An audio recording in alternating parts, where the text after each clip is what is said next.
Today I was over at Savers and I found a pair of Minimus 7s, the realistic Minimus 7s.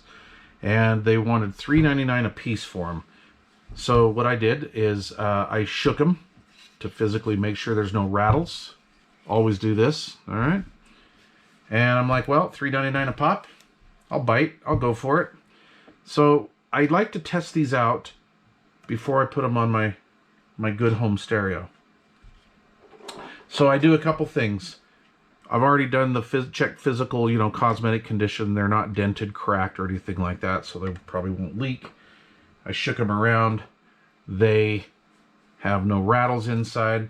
So what I want to do now is physically inspect them mechanically, I guess you could say. So what we're going to do is we're going to check for voice coil rub. That's very easy to do. Just take two of your fingers, 180 degrees from each other, evenly. Just push them in. Don't go crazy with it. You'll get the feel after you do this. And those are nice and free. If you hear a scratching sound, they have been abused. They could be blown, or pretty much blown, pretty close to it. Many things cause that to do the voice coil to rub up against the motor assembly, but also the speakers could be out of spec. I mean, I've seen that come from the factory. Okay, so next thing we want to do is just grab a screwdriver and make sure that they are tight. Like that one needs to be tightened. If you're cringing at this, here's a good way to do it. Take the screwdriver, put it in the screw, go like this, in between your fingers. Look at this one. Oh yeah, that one was kind of loose. Okay. That one's nice and tight. Tight. Looking good. Looking good. Nice.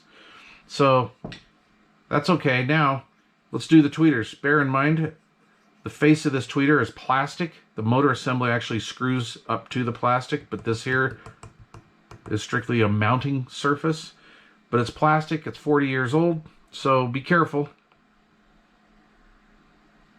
Okay, nothing, nothing.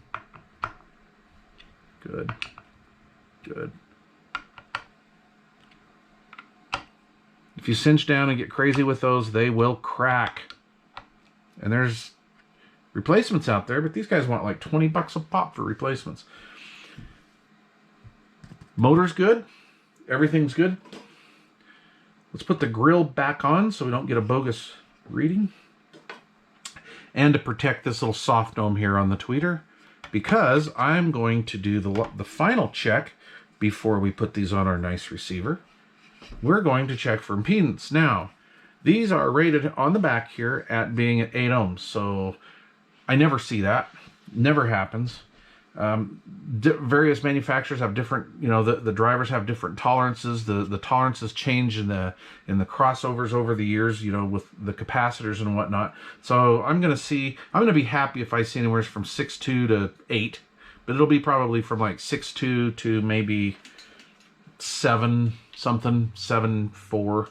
So let's turn the old meter on, turn the light on so you guys can see it. We'll go with contestant number 1. That is 6.4, I'll take that. And this one is 6.5. Beauteous. It's about right. Okay, so now, one last step.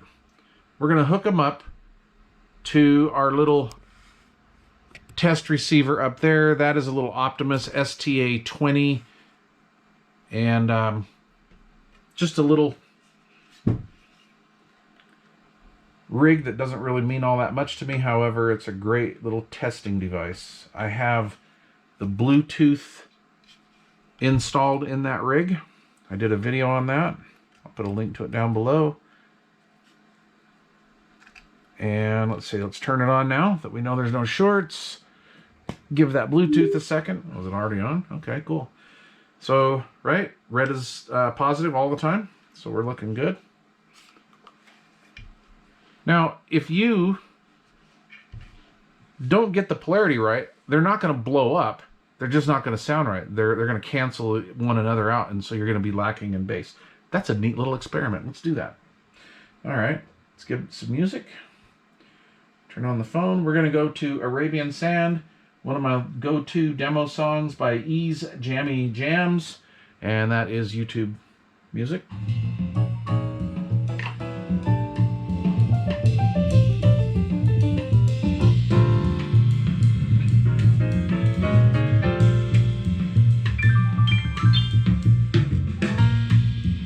Yeah, that sounds nice. Let's push it a little more.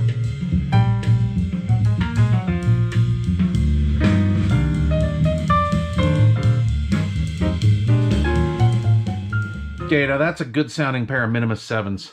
These are factory crossovers, I'm going to assume. I didn't see any marks on the screws. I don't think these have been torn apart before.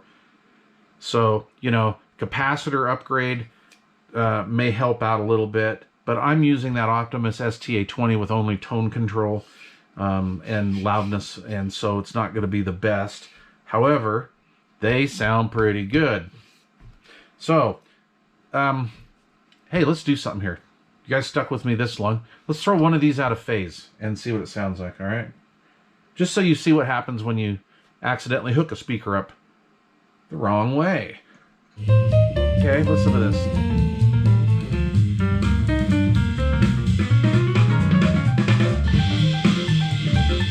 Okay, now I'm going to throw one out of phase.